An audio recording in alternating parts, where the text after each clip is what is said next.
Good morning, everyone. It is the 5th of February, 2025. And we're back for the Bucky call, as is our Wednesday morning habit. We'll be studying again from Marshall Lefferts' book, Cosmometry. And we expect that we'll have a few more join us. Manu hasn't said he won't be here, so he probably will be. I just sent a text to Joe. We'll see what he says. I heard from Susan last night. She was in the ER and didn't know what her caseload would be. She said if she could get out of there a decent hour and get some rest, that she would be here. So if she isn't, we know why. Here she comes. All right. She made And it. Manu says that he's got construction going on and won't be here. Oh, okay. We'll hear from Joe in a minute then.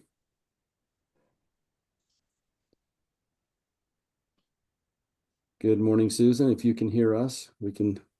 There you are. You always look like you're next to a campfire, which is nice. Okay, good morning again, and we'll get started here. Steve, how are you feeling, and what's your intention for the call this morning? Yeah, well, feeling pretty good this morning. It's still dark outside. And ready to begin the day.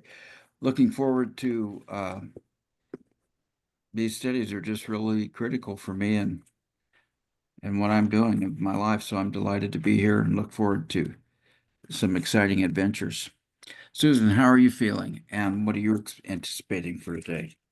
I'm feeling blessed to be with you, and I'm expecting expansion. Richard, how are you feeling, and what do you expect to get out of today? I'm feeling cold at minus 29 degrees and hope to get warmed up in the next hour or so. Wow. With good dialogue, good discussion. Pass it along. And Dan, how are you feeling? What's your expectation for See, today? the opposite of you is hot and hotter here. Hot and hotter. Yes, nothing less than that. And yes, I'm looking forward to actually connecting back, because I think it's been more than a month, I think, not being able to join in on Wednesday. But well, I've been able to join the weekend calls. Yeah, so yeah, looking forward to catching up on what I may have missed. Okay. And Steve, how do you feel, and what do you expect for today? I had my turn, so it's Wayne's. Oh, right, sorry. Wayne, how do you feel, and what do you expect for today? So glad to be here this morning. It's good to see you all. Susan, we missed you last week, and we've missed you for several weeks. It's good to have you back. And as far as my expectation, I expect I'm going to learn something, and I liked Susan's word, expansion. We've got a nice duality going on here already with hot and cold. So I guess we're kind of in the middle here. Susan's somewhere in the middle. We're lower middle for Steve and I. But it is warm in Salt Lake. How warm are you in Phoenix this morning, Susan? I don't know about right now, but it got to 85 here yesterday. Yeah. See, we've been 60 this week, which is really ridiculous for February.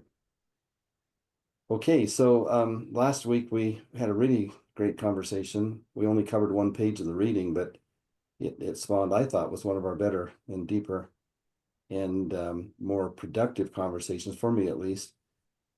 It seems to me, and I've had this sense as we've gone along here, that whereas a year ago when we started reading this book, it seemed like there was a lot of disparity in our viewpoints and a lot of dialogue, sometimes debate around some of those points.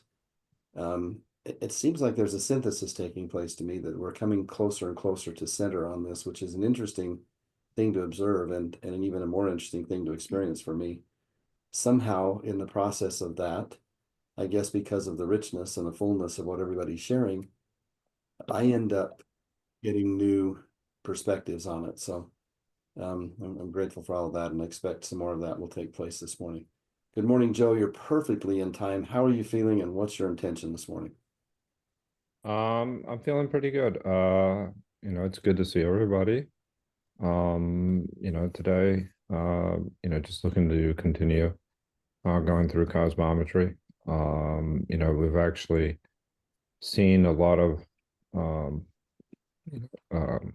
parallels between this and we're going through this in a fuller experience, a fuller explanation, I'm sorry. And so on Saturday, so it's actually, this book has actually complemented it very nicely. So I'm just looking to continue down that path, and as well as and start to, just build on what we've discussed recently. So who's left? Back to me. I've already shared, but we're ready to go. So All right, well, thank you. thank you. We're going to start on the top of page 118. That's where we left off last time. Steve, if you can pull up the handout or the page. And once again, thank you to a couple of you for backtracking here for the benefit of the rest of us who haven't been on a couple of the calls. This has been very valuable to me. I'm glad I didn't miss this part of it. So I appreciate the indulgence on the part of anybody who had already gone through it. All right. Joe, I promised you last week that I was gonna lean on you to read this. So you ready to go? Sure. The flow process. The answer seems self-evident at this point. Why not? Why couldn't we apply the same concept to the development of technologies that create a toroidal field of electromagnetic energy spinning at a high frequency that is a resonant harmonic of the PSU IVM energy potential, so as to induce a current that taps this cosmic source and converts the zero phase potential into a dynamic local energy source? There is no reason why not.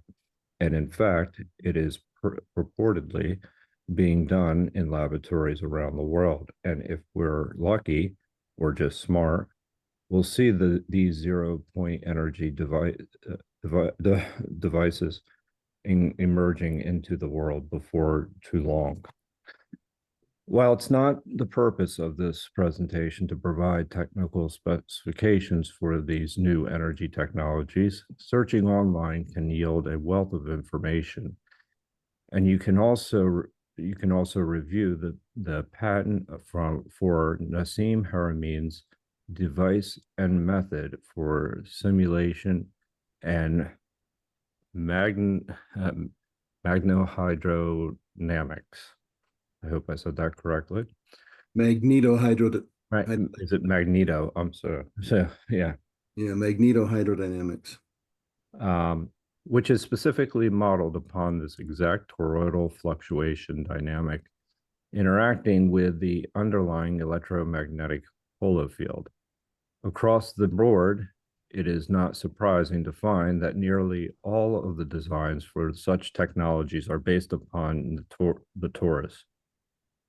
Imagine having a small device that generates unlimited, non-polluting energy for your home with no dependency. Sorry. Okay, here we go.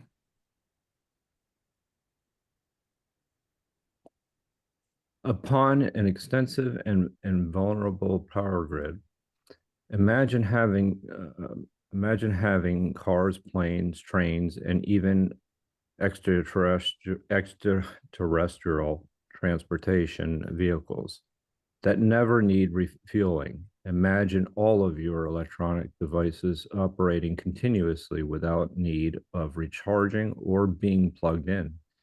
It's truly a new paradigm of sourcing energy that is literally at our fingertips. Can I pause there a minute, Joe? Sure. He's saying that there are devices around the world in laboratories that are experimenting with this and perhaps even have the capacity to do it. Although this isn't a strong enough diagram, I don't think, to be able to, if I had this on the screen, I might be able to blow it up and make some better sense of it. But just look at this as a generalized concept, a generalized shape. I'm going to try to describe what's going on inside of here. This is from Living Energy by a Calgarian, Colin Coates. It's about the life of Victor Schauberger. Let's see, I probably ought to go on big screen here, Steve, a minute if we can. I've been attempting to do that. Okay. And you guys can pin it if you want to, but this is the device that he developed clear back in the 50s. So you've got something that looks like an egg here. This is a tank. It's a steel tank. And inside of that tank, you have several things going on. You'll see the torus, if I can get close enough, up in the top here. All of this, it's water inside that tank that's flowing up and back down through. And as it comes down this column, it goes through these spiraling toroidal tubes that condense it as it comes down. So you have centripetal force coming down the middle.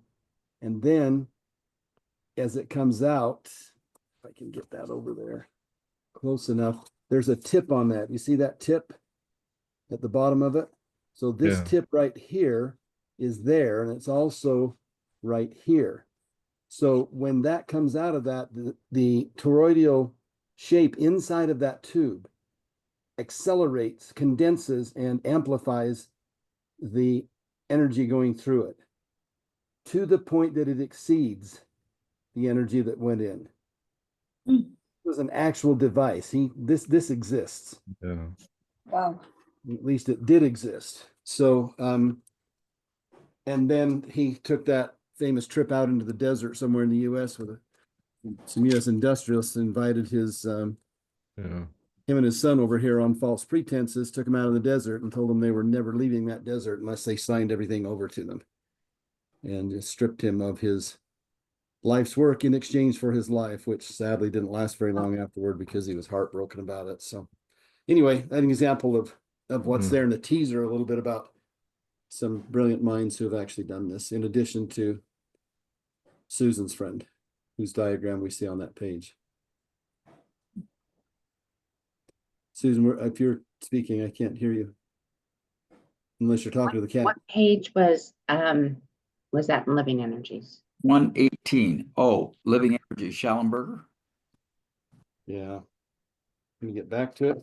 I'm sorry. It's okay. I can find it. And he shows, by the way, that a tree does the same thing. Wow. The energy is going the other direction and then coming back into the earth. So, fascinating stuff.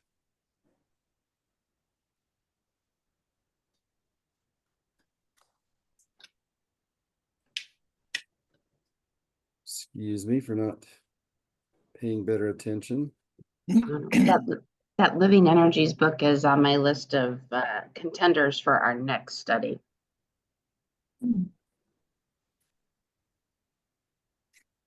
What's his first name again? Schellenberg?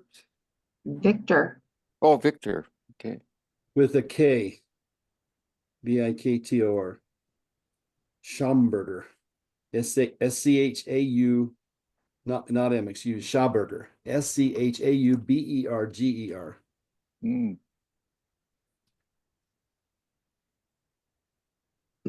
Okay, that starts on page 278. And I was showing you the diagram on 282. Thanks, Wayne. All right, Joe. Okay. With the advent of energy generating technologies based Hold on just a second, Joe, if I could. I'm sorry. Richard, if I were so lucky as to come and see you, I would hope you would go knock on the door of Callum Coates. He's an older gentleman, if he's even still with us. That would be a fascinating meeting, to go meet him in person and talk to him about Victor Schauberger. So, and if you're looking for something to do some afternoon, or if you think he'll be sitting by his fire today and need some company, just a thought. Is that right. Coates is Coates? TS, Coats. Callum, Callum. He is in Calgary. I actually located him. I know he, at least a little while ago, he was there. So, Geez, and I just heard this week, I was watching a documentary on the film Interstellar, and their giant cornfield was right next to Calgary. They Oh. put 500 acres of corn in there up against the mountains so they could show how, but that was in Calgary, was the set for Interstellar movie. Oh, that's right. Yeah, I mean, the Superman movie was filmed here in Calgary, or just south of Calgary. What was it?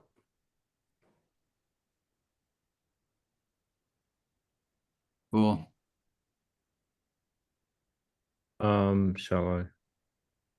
Yeah, Shall I please. begin? With the advent of energy generating technologies based upon the torus flow process in resonance with the vast energy potential of plenum, humanity will have taken a massive step forward, harmonizing with the cosmos. The shift from burning, exploding, and fissuring of non-renewable, polluting, and radioactive materials to tapping the source directly to access unlimited energy with no detrimental waste is profound, to say the least.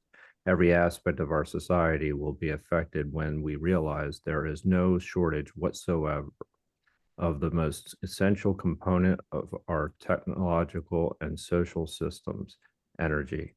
And our shared worldview will make a dramatic shift from one based upon scarcity, domination, and control, which have led to our current seismic crisis, to one based or systemic. I'm sorry, yeah, systemic crisis to one based upon abundance, distribution, and cooperation. Wow. The attributes of a healthy living system as modeled by the torus. Wow. That's, I mean, I think that's actually I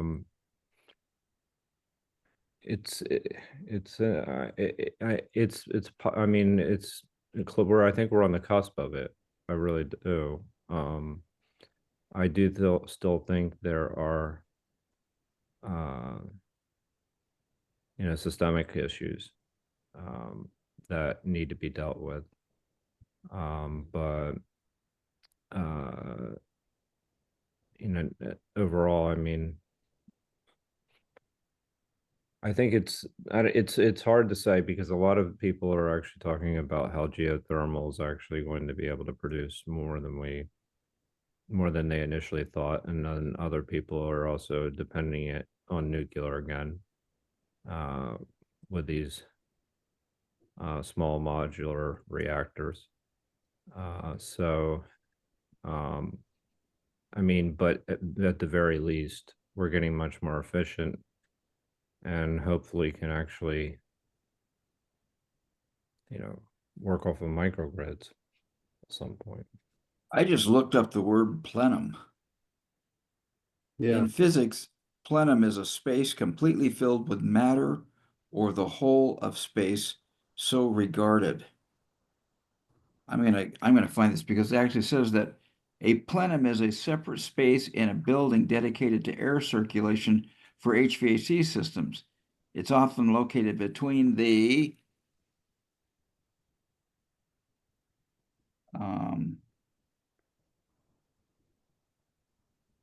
I've got to find it here. If you're interested, I'll pull it up. yeah, plus that, I've just found a great story about Schamberger, which is, there, I don't know if it's an irony in here, but the source of so many things that have been very positive, if you want,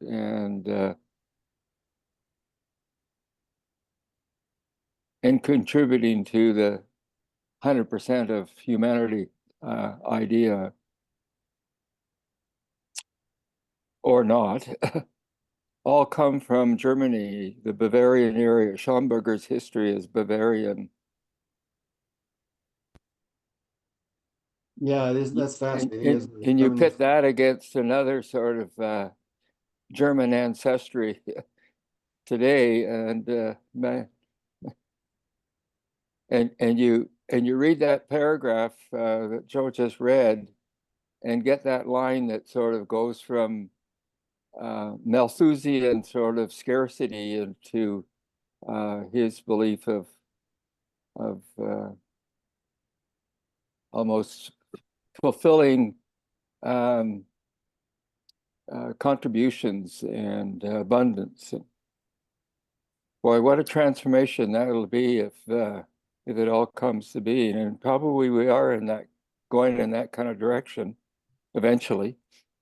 yeah, and I don't know of anything that Bucky wrote where he talked about tapping into the plenum or pulling that energy from a metaphysical source outside of, like we're talking about here.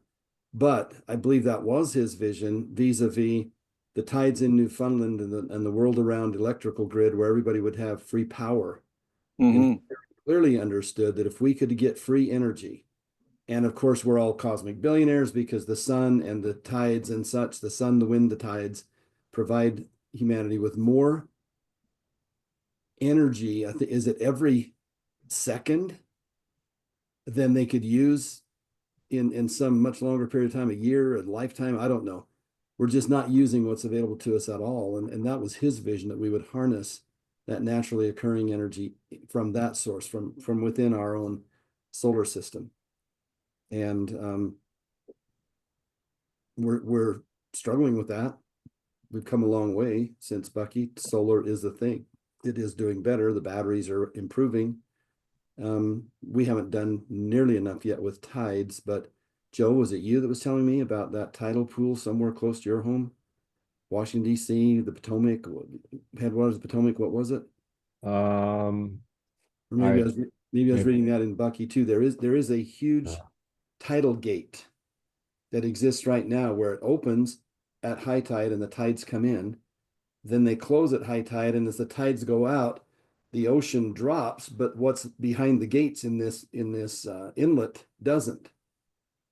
And then they turn on the exit valves, and it runs through hydroelectric equipment that generates energy from the tides. So we're starting, but not nearly the point that Bucky envisioned it. And yet my point, Richard, is that yes, he saw that this was the key, that free energy was the key to freeing humanity, because it would shift the power and put living firmly in the hands of each individual. Yeah, the darkness wants to resist that change, and it's nice to know that the balance is shifting and the light is gonna win.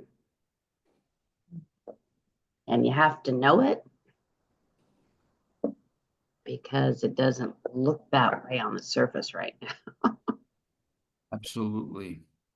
Well, there will continue to be conflict because that's inherent. It's the power structure. And again, it isn't the institutions that are in final exam. It's not their integrity, it's ours. Will we have the courage, the intelligence, the fortitude, the dedication to, number one, pursue these things to the point we understand them. Number two, grab a hold of them and put them to practical use on such a small scale, widely distributed, that they simply can't go take it all without a revolt. And then when you take the internet and the communications we have nowadays, and the fact that we're all talking to each other to the point that we can shift global politics and come to one mind, at least in some percentage of the group, there's where I see the hope. The individuals getting engaged with their minds to the point they get the issues and they're willing to do something and become part of it and have their voice be heard and say to those that are in power, no more. We're going another direction. And so one of the words that's coming up a lot in in the tides of my thoughts is the word decentralized. Mm-hmm. And it's definitely been, and I want to be careful not to get romanced too far by it. I love it in terms of medicine, I love it in terms of science. I know in terms of monetary, that's been applied to Bitcoin specifically, and blockchain exchange. And yet I know there's some forces yanking on that too. So some centralized forces are engaging with that technology. Decentralized and distributed Right. are the two words I like around that. And yeah, it's in that I see the hope. When In terms of individuals, batteries, Wayne, what I see is that I think so much more of our technology, just like Schauberger would say, is starting to resemble nature, is going to be the more powerful. And so our body's internal battery works on an oxidation reduction equilibrium. And it turns out that there's a very lovely, infinitely rechargeable battery. I use the word battery with quotes, because when I think of battery, I think of, literally a hard object. But it turns out that if you have a bottle of water with methylene blue in it, it's a battery. It can oxidize and reduce and oxidize and reduce. It can keep going back and forth. And so it turns from blue to clear and blue to clear, so we can actually see it. But you won't have to fight. You can't have trade wars over something like that. Yeah. you see that, Susan? Yep. Yep. Thanks to Susan, I have methylene blue. It brings up some very interesting questions when you go to doctors and give them urine samples. For sure. Why are you green? Yeah. One thing is that coming back to the whole idea that from the idea of scarcity and the Malthusian approach, I think a lot of these models are actually, when you start to look at it from a less extractive type approach, and then working closer with nature as opposed to that, I think that lends itself to getting away from the model of the Malthusian approach, where you're actually focused on shortages and scarcity, essentially. So because you can kind of see the process actually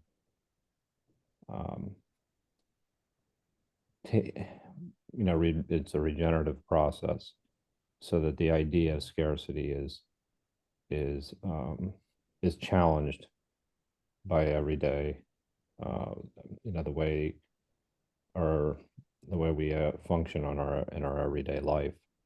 So and I do agree with part of that is having a decentralized or at least I'd say a monetary system where there's transparency. And I'm referring to blockchain. So I think that also instills a certain degree of confidence as well.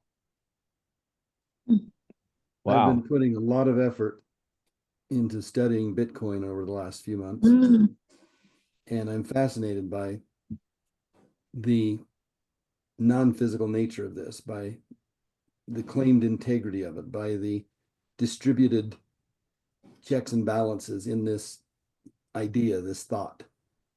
And there are a lot of really smart people who are putting billions of dollars on the line to say that they believe in this. So yeah, I'm with you. All of these things are happening. And Susan, in terms of your thought, we go clear back to this distribution, the decentralization goes clear back to John Naisbitt with his Megatrends book in the early 80s. Go back to Marilyn Ferguson with what was her book? The Aquarian Conspiracy. back in that era too. These people could see this coming, and they were prophetic in predicting it. I just, in this life or sitting on a cloud somewhere in the next, however that looks, I envision a conversation with Fred, looking down on this whole thing and either saying, Fred, you were right, or saying, Fred, we made it. How did we do that, man? He was so pessimistic. We'd already crossed the point of no return. There's no going back. This clock's ticking. We can't outrun it. I am not in that camp. But Fred also is probably a billionaire now because he believes so deeply in Bitcoin. The blockchain process, I'm hoping he actually applied that. And he was mining it last we heard from him. He was actually had a computer in his apartment in China. Wow. Mining Bitcoin. Now they outlawed that for a minute, so he probably got bumped out of it, but outlawing it wouldn't take away whatever coins he'd already earned. If he held on to those, he's probably doing just fine. All right, Steve, you had something up. We kept talking. Did you want to share something with us? I just was showing some examples of plenum. Oh, okay. All right, good. And there is this one picture that I still have in my machine. We'll just share the whole screen. So evidently there is riser rated and there are plenum rated. These are cables versus different kinds of cables. In an AV integrators, as AV integrators, we know plenum cables are costly. And when bidding on new projects, we tend to avoid quoting them when possible, to the great satisfaction of most end users. However, while cables choices are abundant, you may find yourself in the situation where you don't have a choice at all. Anyway, should commercial integrators use plenum cables? So anyway, I plugged that into the chat. Yeah, what we're looking at there to see the plenum, and this is a common term in construction. If you're dealing in a clean room, you're going to have the floor. You see that floor, and there's a void beneath the floor. Yeah. All of the cable, wires, the power, everything comes through the floor. In a room that has a lot of equipment in it. Hospitals are the same way, Susan. I'm sure you've seen that. They've got a lot of stuff going on in the floor. And overhead, in the space between the ceiling finish, whatever that is, tiles or whatever else, and the structure of the building, that is the plenum. The plenum is where the mechanical is installed in a building. So the plenum refers to that space. And I think when we're talking in terms of what Lefert is saying here, the plenum is that there is that space that we cannot see that holds matter and energy that is invisible to us also, but we can perceive it with our minds. We have ignored that, and because it was in a plenum that was invisible, in a space that was invisible, we called it space, said it was empty, blah, blah, blah, but it isn't. And as we learn about that and come to comprehend and apprehend what it is, we begin to see that, oh my goodness, there's something really powerful out here. How do we tap into that plenum? How do we stick our cable into that, to Steve's point, and cause that power, that different dimension of power to flow into this, what's the word? The scientist. Oh my goodness. We've got a complete brain cramp. Newtonian. We get outside of Newtonian physics and into something in the bigger picture. And we import that something bigger, greater back in here. Didn't I share with you guys? Maybe I'll share it again if Richard and Steve, you don't mind. That quote from Conscious Acts of Creation that I shared with you last week. Is that okay? Yeah. And I just sent an email to everybody on the Schauberger story. Well, thank you. thank you. Okay, this is from Conscious Acts of Creation. There are two paragraphs here.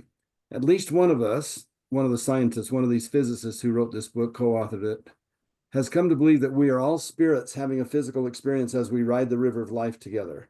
Our spiritual parents dressed us up in our bio bodysuits and put us in this playpen that we call a universe in order to grow into coherence, in order to develop our gifts of intentionality, and in order to become what we were originally intended to become, co-creators with our spiritual parents.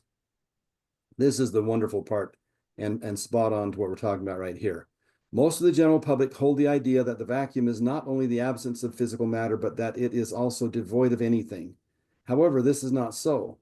For quantum mechanics and relativity theory to be internally self-consistent theories, the vacuum is required to contain an amazingly large inherent energy content. This vacuum energy density is calculated to be so large that the intrinsic energy contained within the volume of a single hydrogen atom is about 1 trillion times larger than that stored in all of the physical mass of all of the planets, plus all of the stars in the cosmos out to the present limits of detection, a radius of plus or minus 20 billion light years, provided we neglect the gravitational constant factor, which is the unity for a flat space. This makes the energy stored in physical matter a mere whisper compared to that stored in the vacuum. There is the hope of humanity, I think, in terms of abundance versus scarcity. And that was And a quote you from can where? certainly see how somebody like that could be locked up forever. Yeah, exactly. Burned at a stake or what have you. Yeah. Yeah, for sure. And yet, here we are in a day and age when we can say that. We can say that and even get invited to lecture on it. You know, so it's things are shifting, or as Kelly likes to say, the worm is turning. Well, I know that Hermine had a whole kind of segment of people that were working with these types of technologies to try and develop commercial applications. And so this is an advanced resonance crystal that I've been wearing since 2017, and it has effects, local effects on gravity and water and time. And some of the experiments are pretty cool. And I've seen some other things on the TV come out with some like inserts that you can put in your refrigerator based on the technology that like make your produce last longer. Amazing. Yeah, those gravitational fields are going to reveal themselves to us in amazing ways, I'm sure. Joseph, ready to continue? Sure. Let me see if I can get, everything's working today except my mouse. And so there we go. Did we leave off at the Bottom Taurus? paragraph. Yeah, the bottom paragraph. As pie in the sky is the next place to begin, right? Yep. Yes, sir.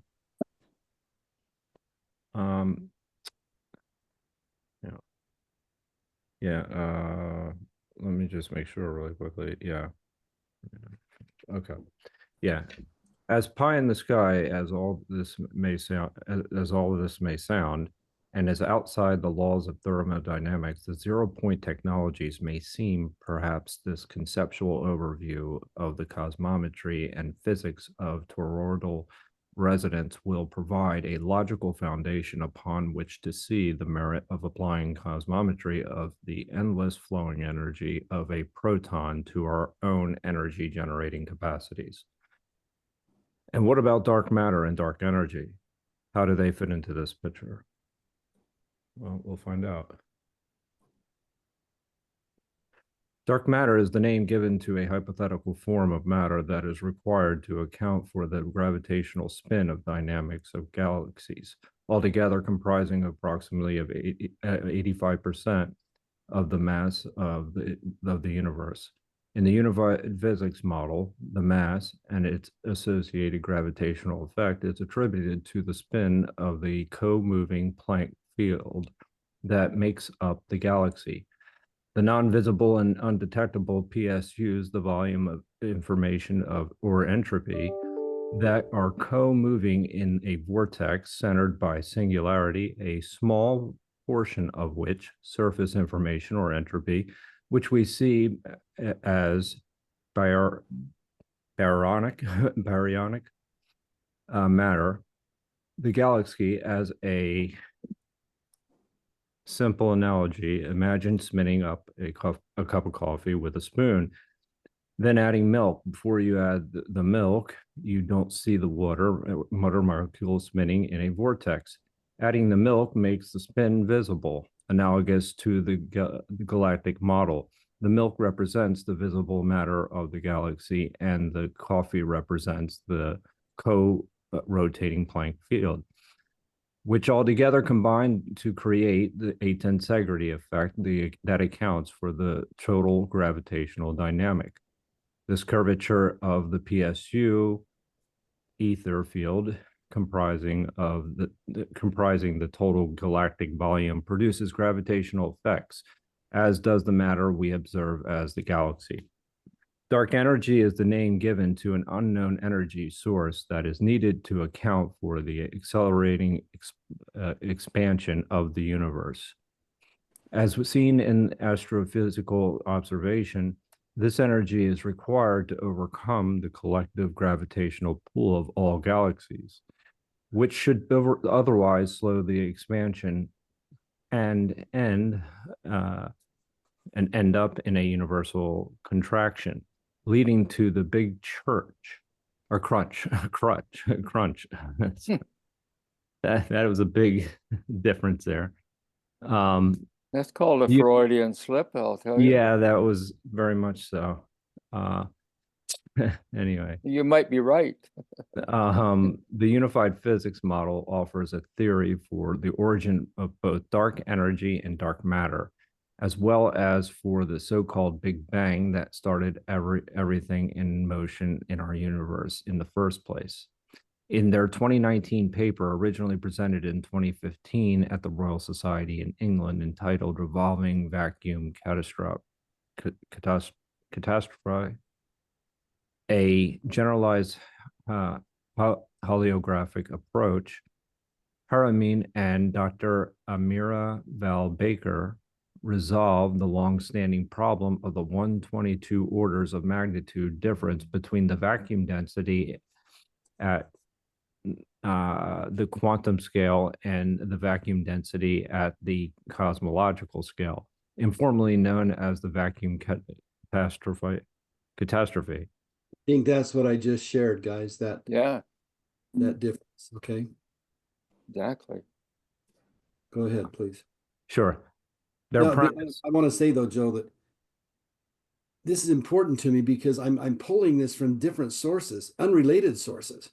So we're getting witnesses from various different brilliant minds that are looking at the same thing, describing it in slightly different words, but coming to the same conclusions, which I think is so exciting in terms of what it means to us going forward.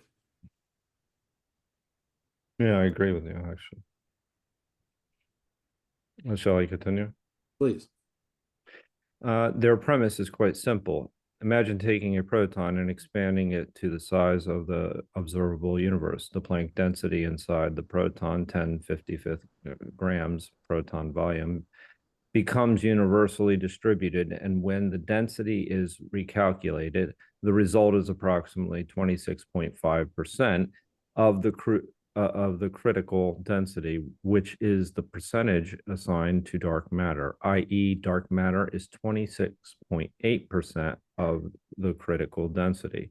Thus, dark matter is essentially the volume entropy of the universe in terms of the PSUs.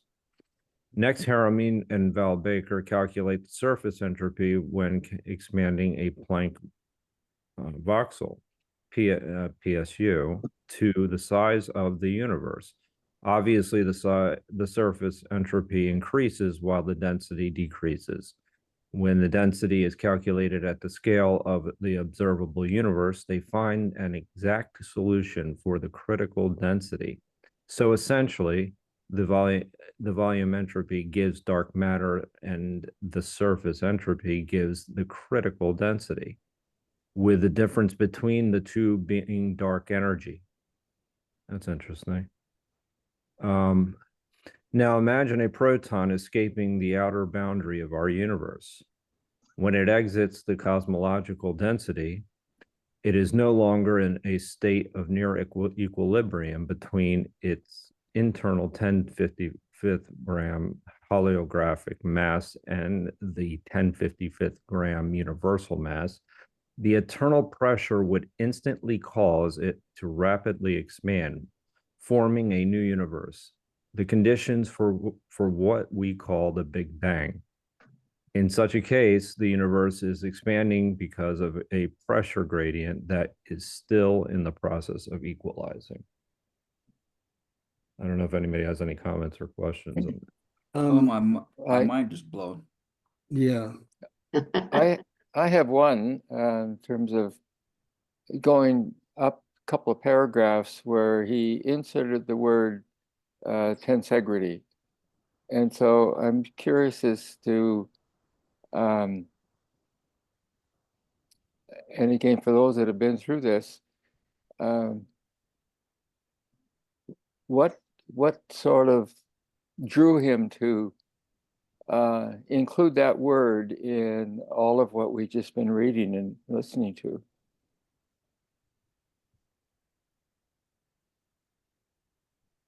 You jumped way ahead to 237, Steve. For some reason, I was just simply looking for the word tensegrity and Yeah. ended up into oblivion. Somebody want to address his question when my proton just left the cosmological field. Just explain. I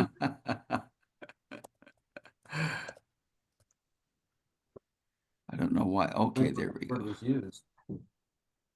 Gee whiz, we're on page Chapter. 119. Oh, I see what's wrong.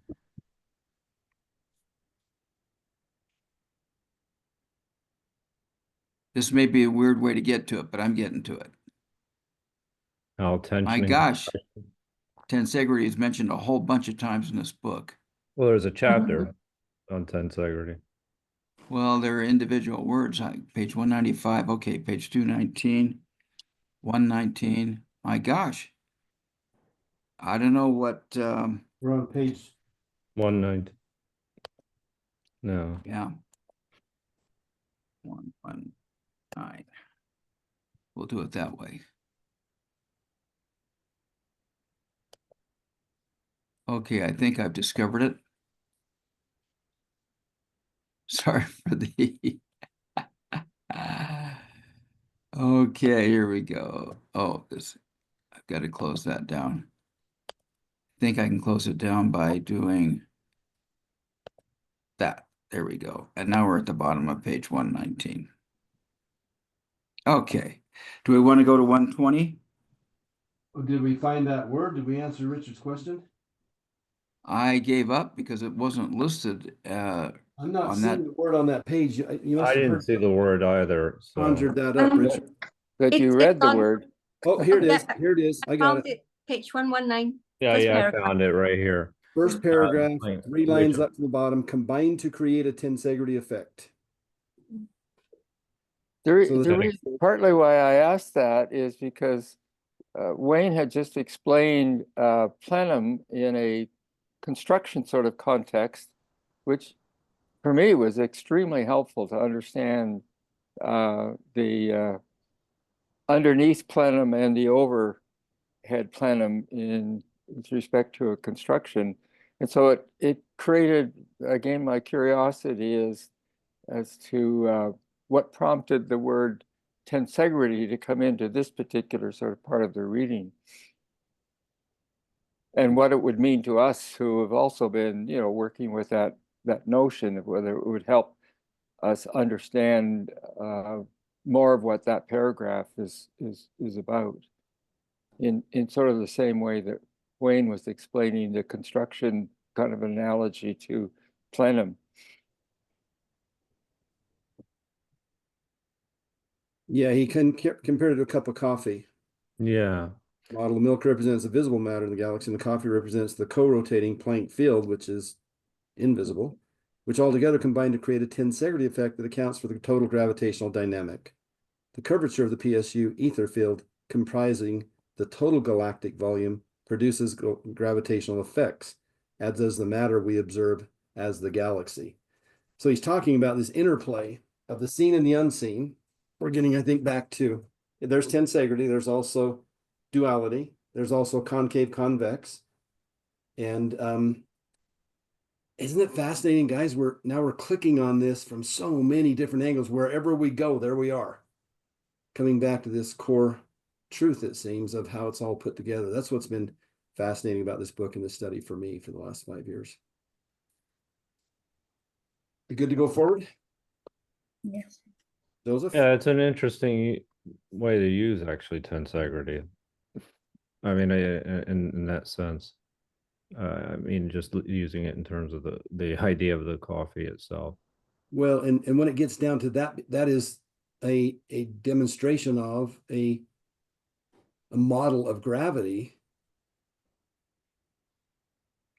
Gravity is part of what causes tensegrity, and tensegrity is part of what creates gravity. It's that chicken and the egg again. Yeah. As I'm seeing this, the coffee and the cream. Well, it also, in my mind, this is why I'm interested in it from a social perspective, because the principles of tensegrity being compression and tension, Right. and in a physical or in a social sense, tension is invisible.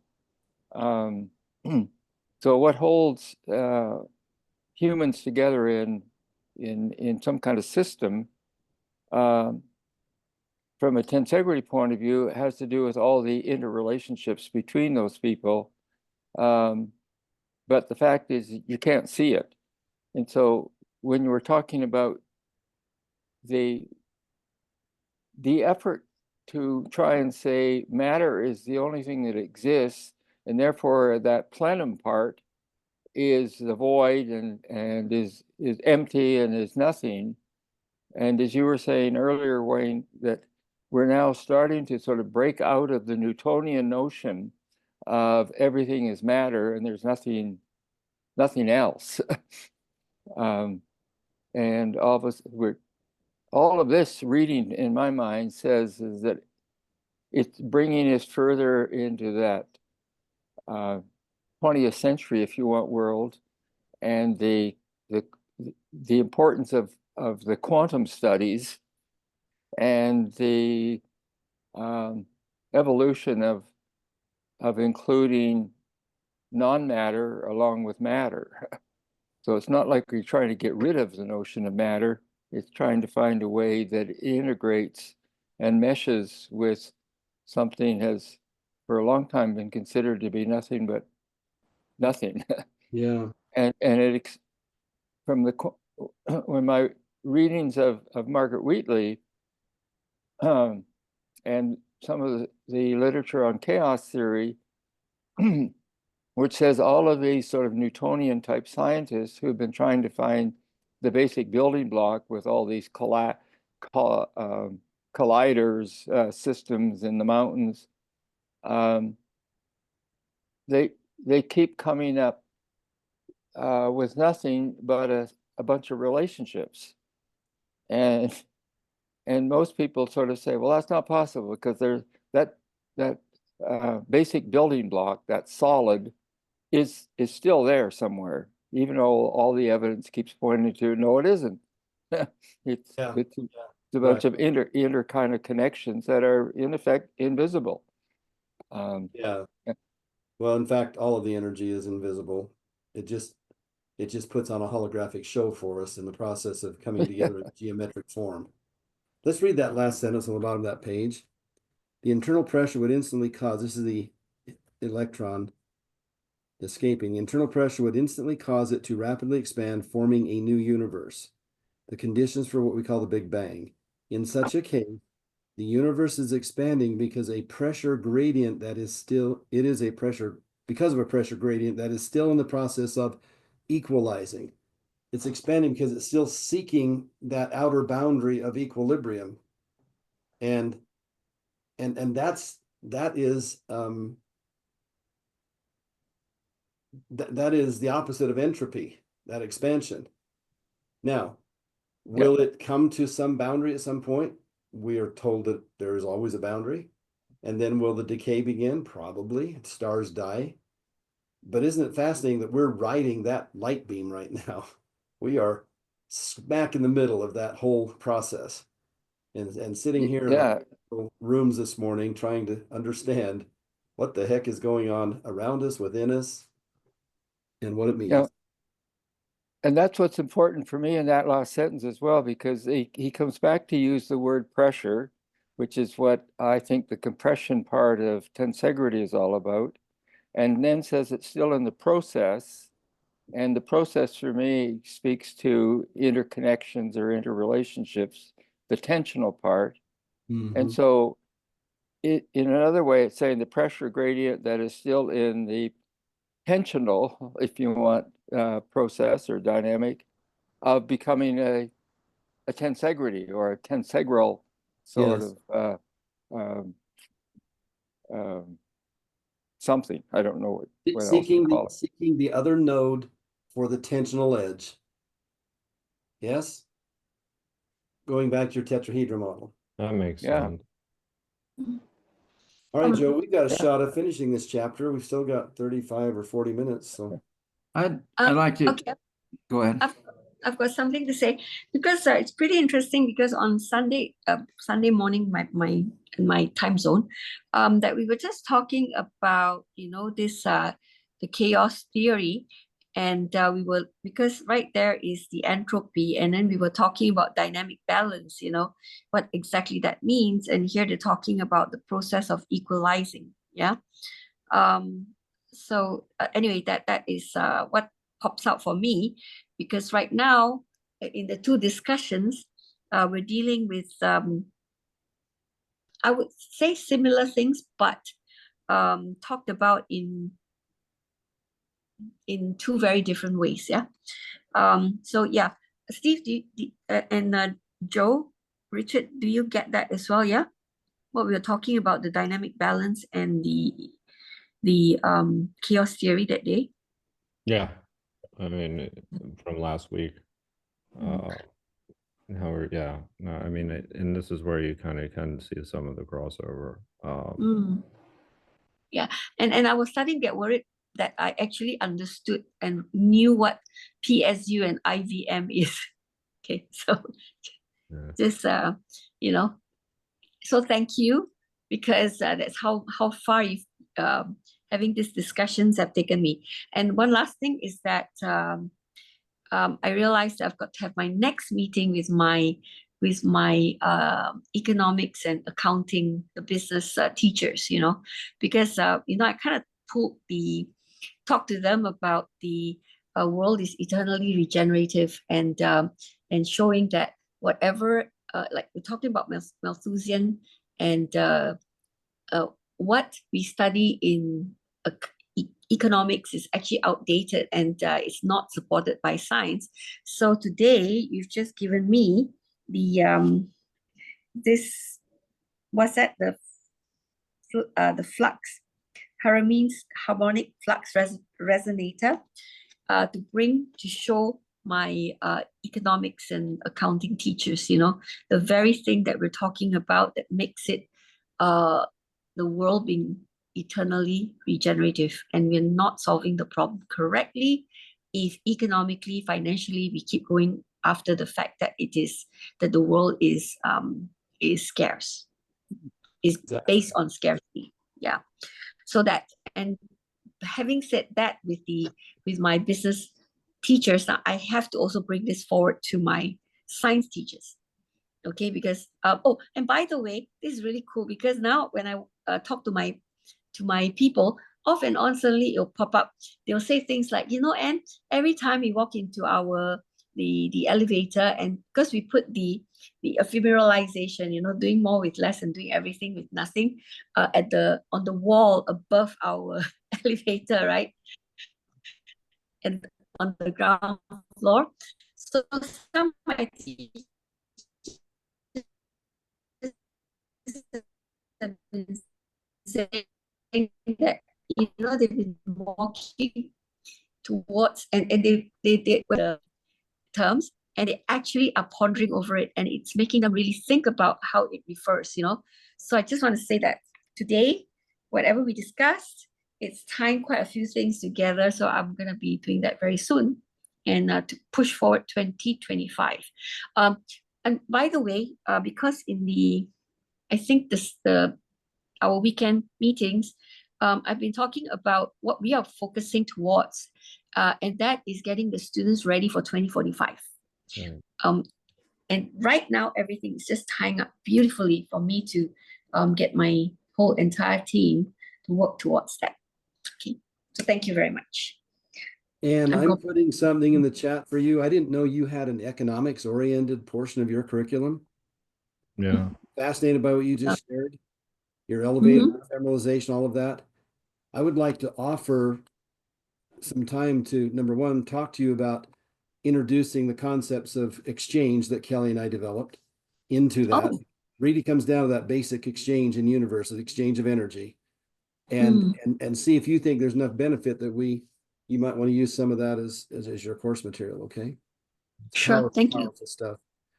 You may have Yeah, seen that Trump, they shut down the AID, which is the aid to foreign countries, and Ghana is freaking out about it because of the money they get, and it's going to eventually affect our education. It's going to affect this, it's going to affect that. And somebody sent me the article because of our African efforts, and I looked at it and thought, this isn't all bad news. Yeah, there might be some discomfort in the near term, but this is a step toward independence for these people. It's time. They don't need aid. They don't need it. It keeps them decoyed. It keeps them distracted. It keeps them weak. It disempowers them. But They it have funds everything. Bill Gates's foundations. Come on, Wayne. What's that? It funds Bill Gates's efforts. Yeah, imagine that. So, but here's what I'm saying, and is there's an opportunity here for people like us that are about educating people in what really works in these new age concepts, if you will, these enlightened concepts of not Malthusian, but the stuff we're studying this morning. This is an opening because the rug just got jerked out from under them. They're going, oh, what do I do next? How about this? Why don't you try this? Because what we're doing in Africa is working. These people, over the period of a year and a half, are lifting themselves up by their bootstraps. They are in a completely different place than they were 2 years ago right now when we started this course study. Yeah, but this is the whole thing. If you weren't there, would this be happening? And the idea of they're coming into their own independence, again, partly from what we've been discussing, that's nonsense. They're coming into more of an interdependence with others. And if the US aid concept, which is, I think, kind of similar to lots of other countries with their aid, they're doing the contribution, if you want, sharing approach, but they also tie it back to the large part of the benefit is for us, the giver. And that's the breakthrough that we have to get to, of saying it's not something that's a sort of a hidden selfishness for me. It's that true giving that you're talking about, Wayne, of working together to see the uplift occur. Yes. So yeah, that to me is the hidden sort of gem maybe in some of this particular kind of eradication. But the motive behind doing it is, well, in my mind, is terrible because it's selfish. It's self-centered. However, yes, that's the word I'm looking for. Trump is the bumblebee going after a reduction in cost so he can have more money for the Americans, and his little feet are dangling, accomplishing the evolution of the species, because now these folks are at a point where they can learn independence from the charity, interdependence on each other in exchange for what actually works. We'll continue to pray that into forward motion. Yeah, well, thank you for your support, all of you. All right, I think Steve had something you wanted to say, didn't you, Steve? I did. I do. And I wish I were more clear about what it is I'm actually sharing, but I do want to come back to this book right here. So when we first started, we started talking about octaves, if you recall, with this book, right? Mhm. And he mentions that here very subtly. I think he's mentioning it here, where he says, I've got it underlined in the book. It is in 2019, in this paper, Harmeen and Baker resolve a longstanding problem of the 122 orders of magnitude difference between the vacuum density at the quantum scale and the vacuum density at the cosmological scale. So what I'm getting there's these octaves radiate over from 1 to 122 orders of magnitude difference between those things. So this is very consistent with Donald Hoffman, who talks about the fact that quantum mechanics and Newtonian Einsteinian physics fall apart at anything below like 10 to the minus 43 as we approach the Planck scale, and 10 to the plus 43. I think he's saying the same thing. And that beyond that 10 to the plus 43 and below and beyond the 10 to the minus 43, there's something else going on there. And of course, that's exactly what this is referring to. So I just wanted to bring up the 122 orders of magnitude, possibly being analogous to the whole concept of octaves and how vibration continues to expand from the low end to the high end. I wish I understood it better, but that's my thing. That's what I'm getting at. Good. Thank you. Did any of you have a chance to read or watch what I sent over about some scientists think they have a resolution between the theory of relativity and the Newtonian physics? Yep, I watched it. Is that relating to this at all, do you think? Are we talking about the same 122 orders of magnitude and the 10 to the 55th and the 26.8? Are we coming to the same conclusion? It could be. All part of the same thing? Yeah, it could be. I saw, I've seen more recently, just last night, I was listening to a guy whose name is Dr. Federico Fagan, who used to be a physicist and now he's a philosopher. He invented the CPU, which is kind of an accomplishment. And he's proposing that consciousness is not emergent from matter, but that matter is emergent from consciousness. And the example he uses is very similar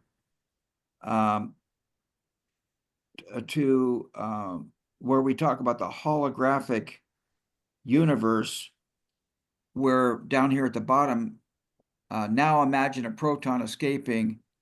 When it exists in the cosmological density, is no longer in a state of near equilibrium between its internal 10 to the 55 gram holographic mass and the 10 to the 55 gram universal mass. There's that 122 orders of magnitude spread in that vibrational consistency. Dr. Federico says, look, we are holograms, and I'm going to shut this down just for a second, because every cell, we have 50 trillion cells in our body, and every cell contains the DNA. That DNA, it's like holographic, because we could take any cell in our body and create our whole selves from the DNA in any one cell. Oh. And yet when all these cells stack up on top of each other, the DNA is smart enough to say, okay, this set of cells is going to be a liver, this set of cells is going to be a brain, this set of cells is going to be bones. Interdependence, Richard. Yeah. And so the hologram is our DNA, and our bodies are manifestations of this cosmological holographic disbursement of the energy that's in our bodies. So when I was reading that bottom paragraph, I was thinking about DNA and how it's actually achieving the same ends. So anyway, talked about a holographic mass and the universal mass. Anyway, I haven't got it all put together, but that's what's bubbling in the old brain here. Okay, I'm complete. Joe, do you mind if I blast through a little bit of this? So Go we can. ahead. Okay, I thank think you. we finished this page, right? We did. Yeah, we're going to the top of All right. page 120. Yep. Here we go. Additionally, both Harmine and cosmologist Jude Curran propose that there is an informational aspect of universal expansion wherein the total information content of the universe is constantly increasing, thus requiring a growing volume of pixelated space-time within which to accommodate the informational evolution. Curran goes as far as to restate the laws of thermodynamics as laws of infodynamics, summarized in her paper, A New Insight. Insky. This, I think it's a play on words, but anyway, So do Insight, I. yeah, Of informational science. That's okay. CICICI. I got it. yeah. Paraphrased here from the original text, restating the first law of thermodynamics to a first law of infodynamics. The first law of thermodynamics states the total energy of a closed system is conserved. Given the hypothesis that the universe is a closed, isolated system, that energy and matter are equivalent, E equals mc squared, then the total energy matter of our universe is conserved. As quantum theory is a description of universal and quantized energy matter, this is its most simple and generalized statement. And given the information is physical, real, and can be expressed as energy matter, then information expressed as energy matter of our universe is universally conserved, leading to the first law of infodynamics, which states that information expressed as the total and quantized energy matter of our universe is conserved. May I just point out that this whole thing you just read, Wayne, is absolutely analogous to the concept of DNA. Oh yeah, absolutely. Yeah.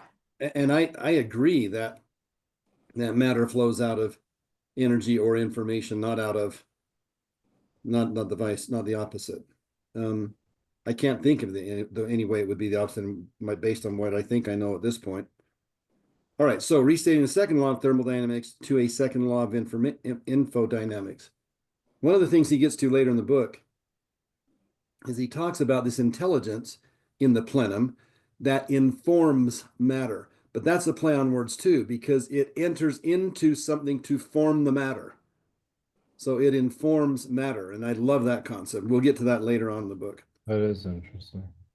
The second law of thermodynamics states that the total entropy of a closed system always increases over time. The entropy of a closed system is a measure of its energetic microstates.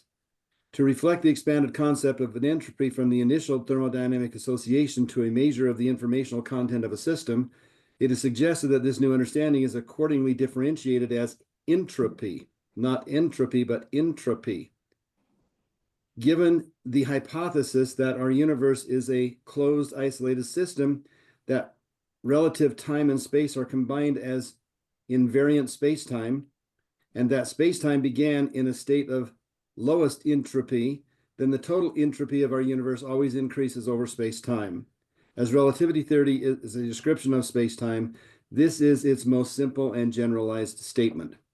Our universe is manifested holographically, with digitized information pixelated at the Planck scale and encoded on its 2D boundary brain, like membrane, not mind brain, boundary brain.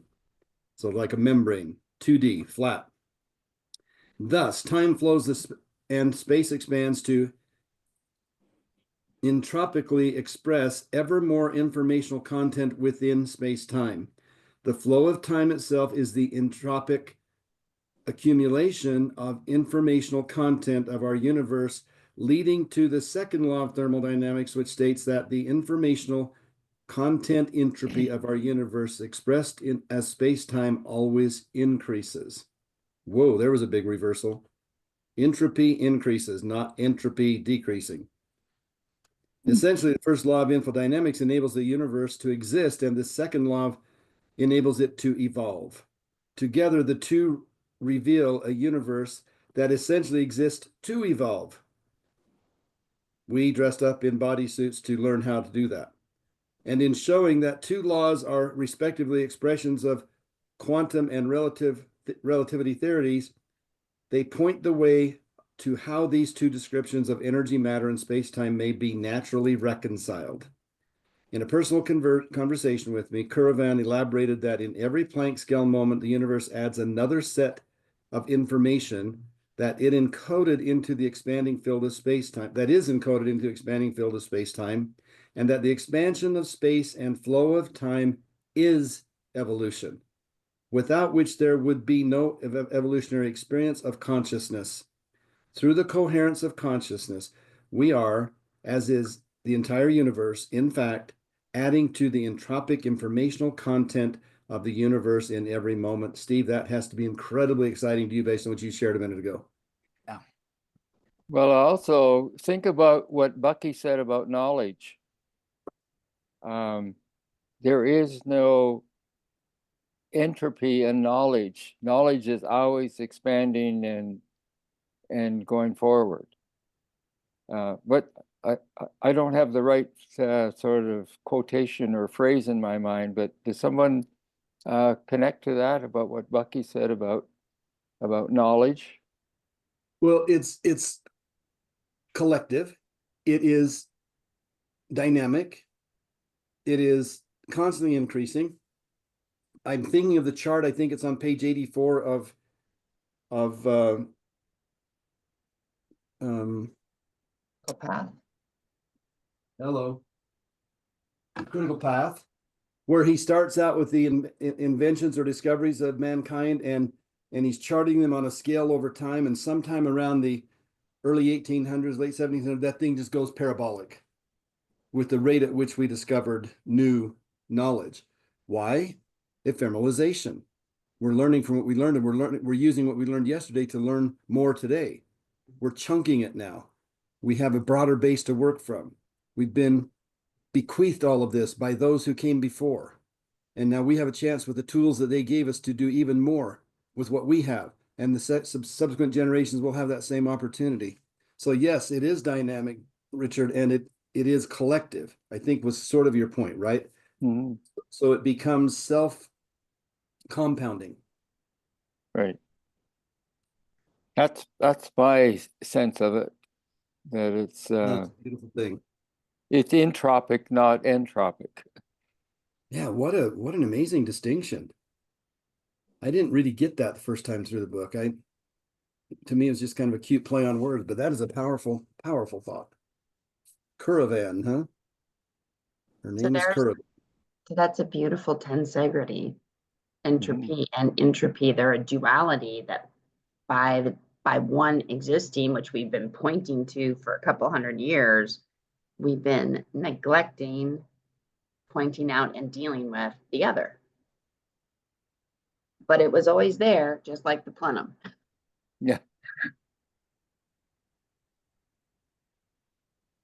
Well, it's not that this is new to the universe, it's just new to us. Because So we're discoverers. the other fun thing that I got, and I can save it for takeaway, is that he started talking about dimensionality of perspective.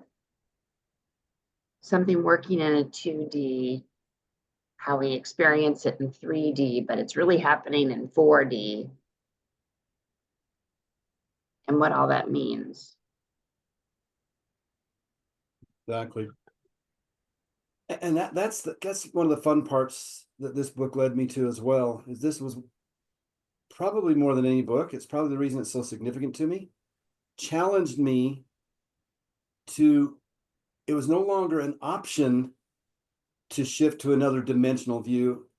I had to go there to even get what he was saying. I could not comprehend what this book was teaching without stepping into a different way of using my mind to envision it, to conceptualize it, to comprehend it at any level, and thereby make it useful. That was the fun of it. And I didn't realize what had happened until after it had happened. I didn't realize that that was a dimensional shift. But where it really took place was around his concept of nested tori. I could not I drew a diagram. I could probably pull a notebook out here and show it to you, but I won't. Of a diagram I drew in Colorado of one torus on top of another, you know, the hated hierarchy, Richard. And I was trying to force that model on what I was reading in this book. And I was excited about the torus and the flow of energy. I could see some potential in that, which has really proved valuable. But until I let go of that and heard the word nested and stretched my mind to think spatially, what is it like if everything is part of everything else and everything else is included in that thing? And that the mind must go to a different way of thinking to comprehend that, because it is no longer spatial at all. It's this interconnected flow of energy on a dynamic basis, etherically moving in a dance. And yet it's always flowing in the pattern of the torus. Wayne, the next chapter of this book is only 6 paragraphs long, and it says exactly what you just said. Shall we? Yeah, I think we can finish That off whole the chapter's section. on 121 or Yeah, it's only 6 paragraphs long, and it basically says what you just said.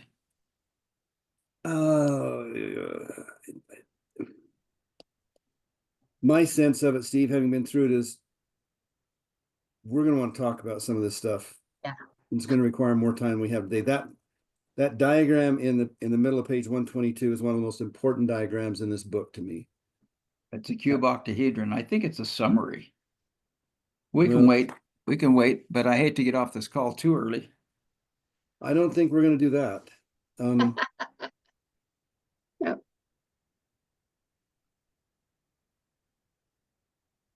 6 Yeah. paragraphs. Well, Steve, that's a whole couple hours.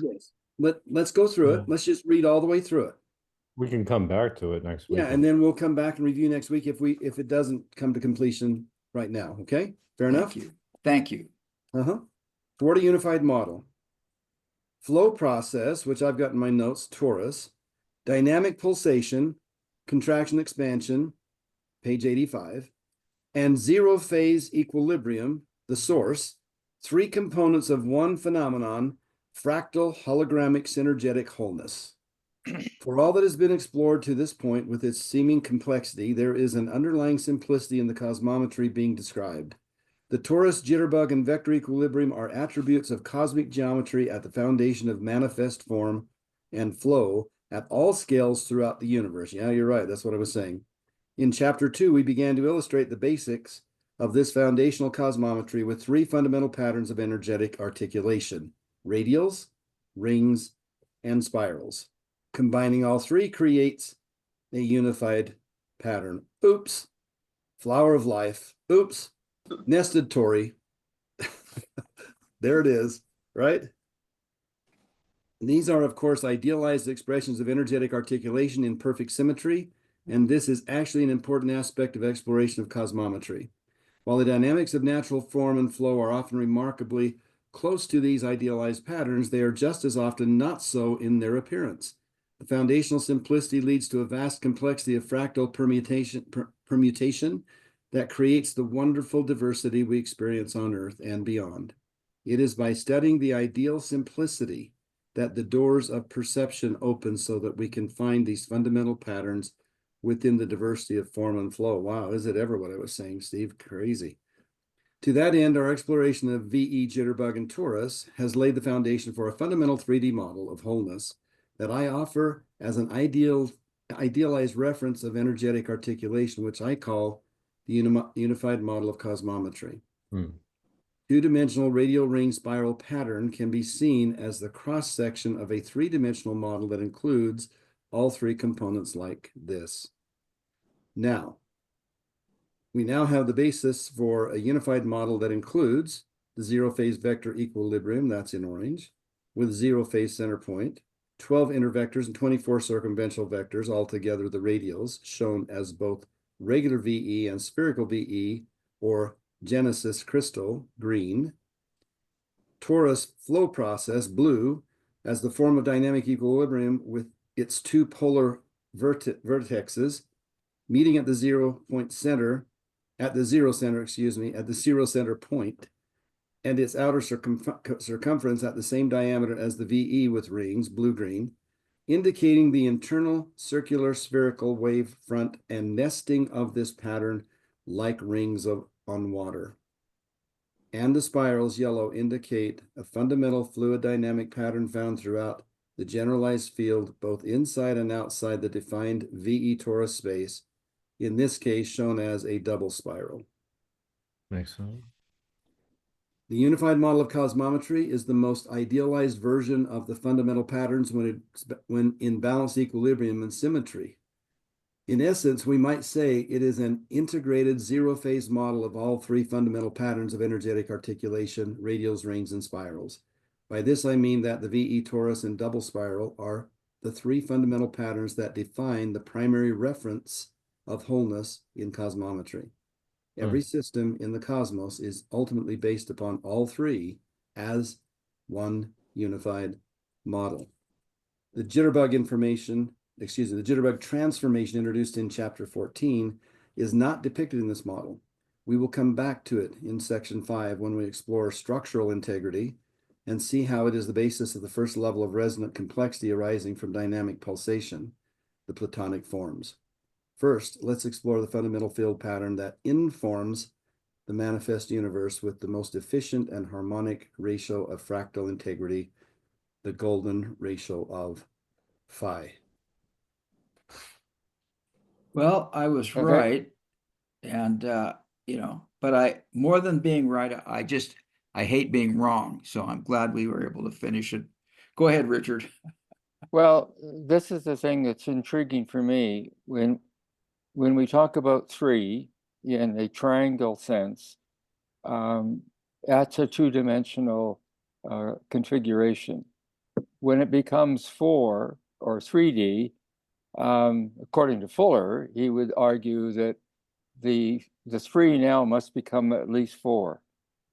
And so my curiosity on this is, how does what we've just read or what he said move from the 2D triangular to the 3D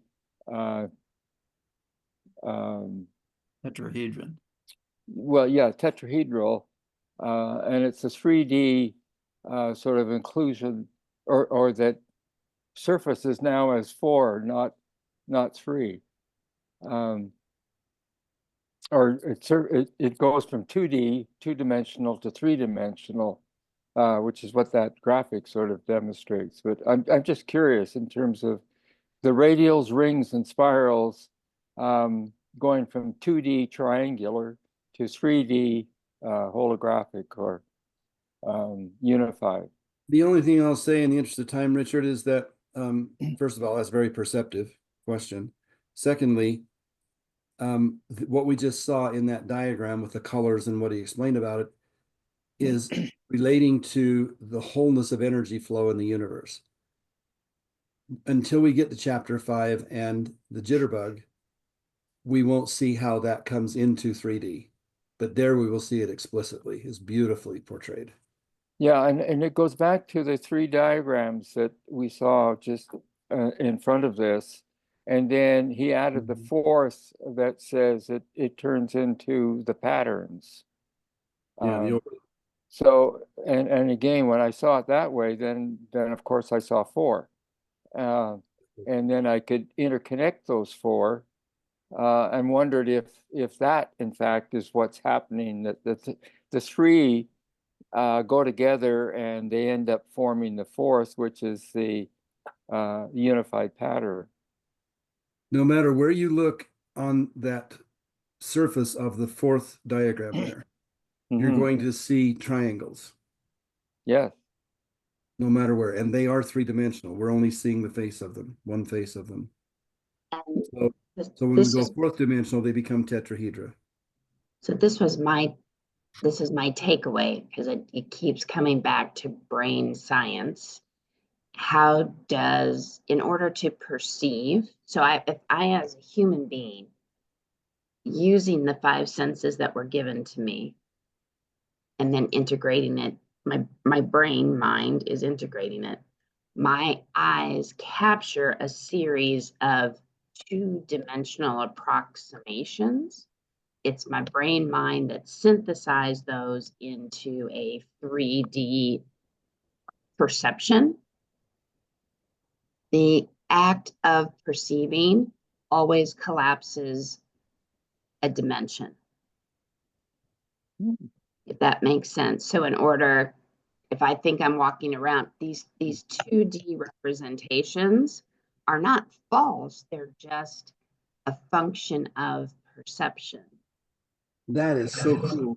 That is so cool, Susan, because that's what seeing is with our eyes. It has to collapse a dimension before our 3D eyes can apprehend it. That is So this amazing. is so here's the rest of my takeaway. We go down and he talks about the phi and the golden ratio being the truth, because we, in order to walk around in a 3D perceived universe, means we're actually in a 4-dimensional universe. But our brain that wants to resolve to 3D, then we get axes at X, Y, and Z, and those are 90-degree angles, right? And so in order to make sense of circles and spirals, we get to these imaginary numbers. We get to pi.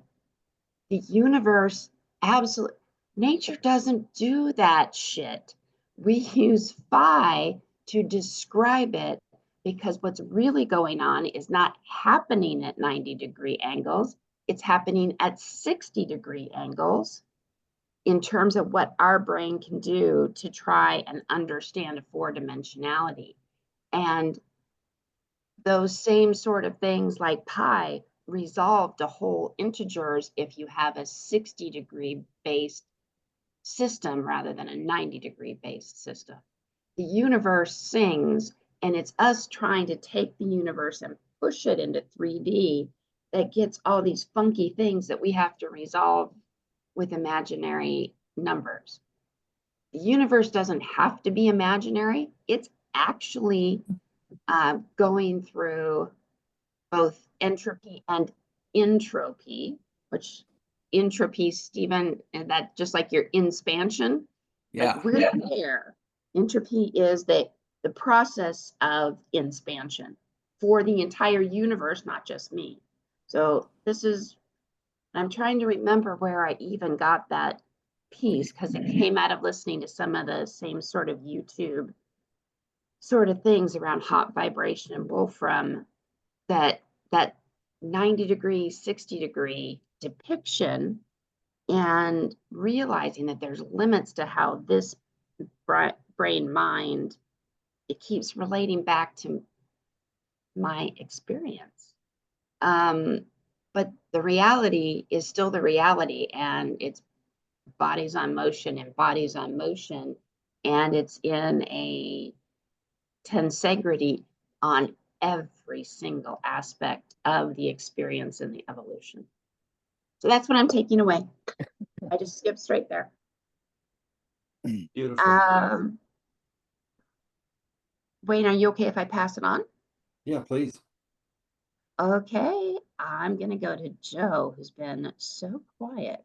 How are you feeling, and what are you taking away, sir? I mean, to be quite honest, is what you just said, because I really think that explanation of, how our perception works with both, kind of 2D, from 2D to 3D to 4D, was one of the most clear explanations that I've ever actually heard. And I think that, that really kind of speaks to what we covered earlier in the book and spoken about here extensively anyway, the difference between 60 and 90 degrees, and how it comes down to our perception and how that relates to bias in general. So for me, that that last share was actually, will be, the main takeaway. I started also thinking about, in many ways, how this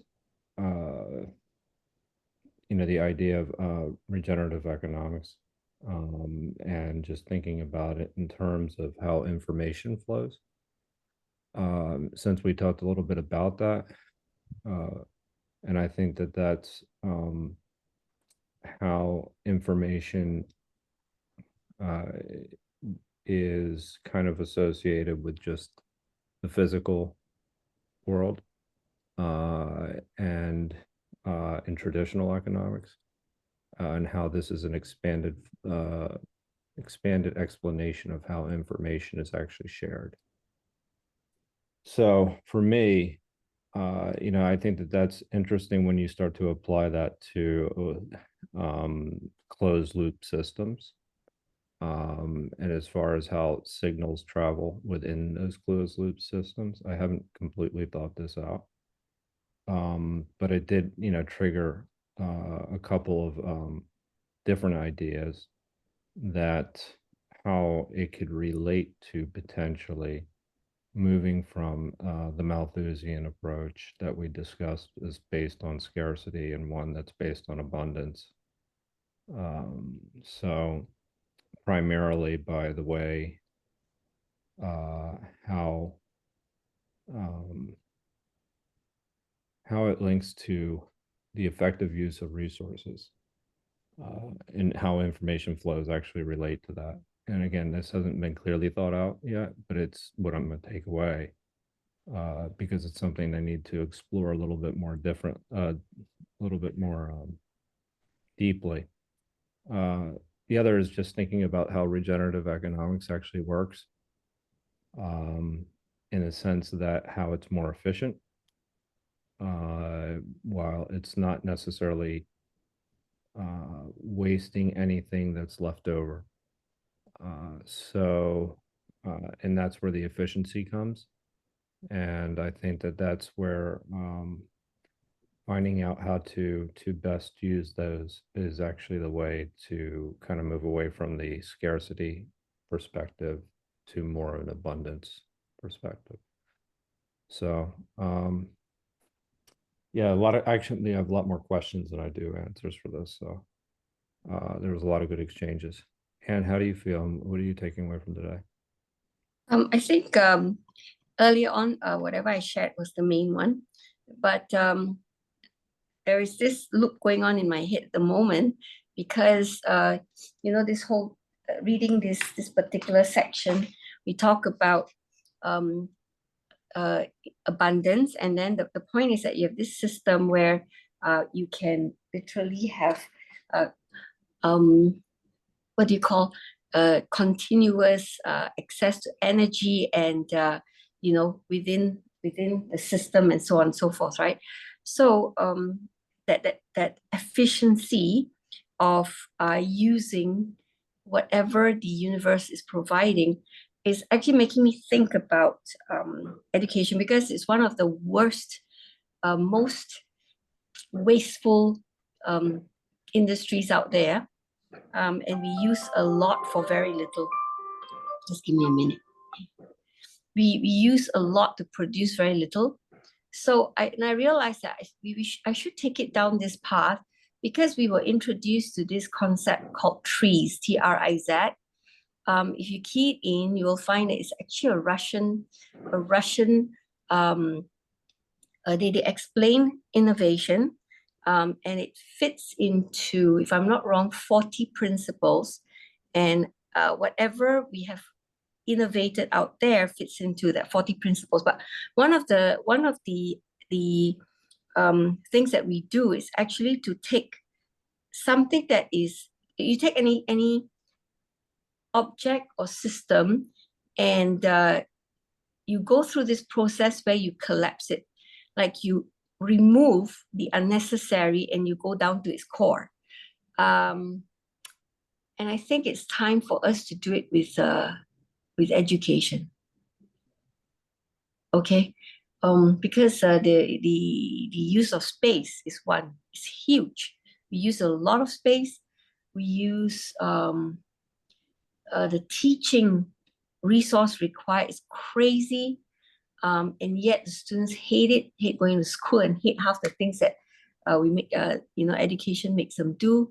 So how to collapse everything and get down to what the kids really like to do with as little as possible. Just looping in my head at the moment. So thank you very much. And Richard, how do you feel and what is your takeaway? Well, I'm really exhilarated, and I do want to sort of connect my takeaway to what Susan had been talking about, and also to what Steve and I were doing a couple of weeks ago when we were on one of the sessions all by ourselves. And so in terms of what Susan was saying, this idea of being able to relate to that three-dimensional XYZ 90 degrees, I have to separate myself from that in order to see it in that 90-degree way. And then when I bring myself back in, the essence of that is that I have to turn the 90 degrees into 60 degrees in order to accommodate the observer-observed sort of phenomena.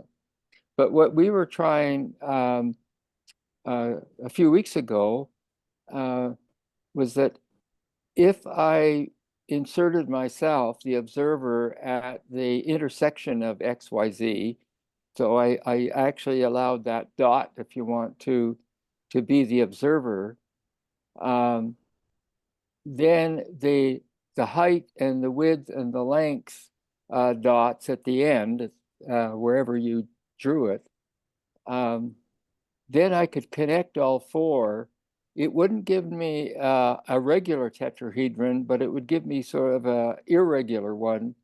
But it was another way of trying to visually connect the observer to the three-dimensional XYZ coordinate system. So it wouldn't actually transform the 90 into 60 degrees all the way around, but it would give you another way of trying to see how the observer is separated to see the 90-degree angles. And then when you bring it back into the actual intersection, you can kind of see another way of the observer observed now coming together in that minimum four-dimensional tetrahedral shape. So that's my takeaway. Still working on this idea of how do you actually illustrate the 90-degree turning into 60 degrees, or now for me, it's also turning into an irregular tetrahedron as well. So there's that two versions of trying to get the observer back into the observed, the 3D observed. Yeah. So yeah, that's my takeaway. So how are you feeling, Wayne? And what's or Stephen, your takeaway? Wow, Richard, I was going to say almost the same thing you said, and while you were talking, I had an epiphany. So last night, I've been putting off listening to this podcast from this guy, Federico, whatever, that I told you about today. I've been putting that off, and last night I started listening to it. And he started describing a meditative experience he had. And I won't go into all of it, but what dawned on me was that he described that he experienced himself as the observer, observing the universe, and that added the fourth dimension to it, just like you just said. If you take the XYZ axis on the 90-degree axis, that's the standard depiction of the three-dimensional universe, and you take that dot at the intersection of all those axes, then you expand that dot, those 90-degree things collapse, and suddenly that dot in the middle becomes a face of the bottom face of the tetrahedron. It is four-dimensional. The only way that I can perceive myself, the only way that I perceive three-dimensional reality is I see myself as separate.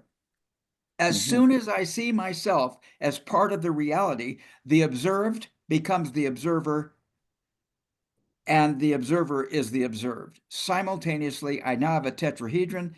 that dot in the center of the XYZ axis expands and has its own face. It has its own window.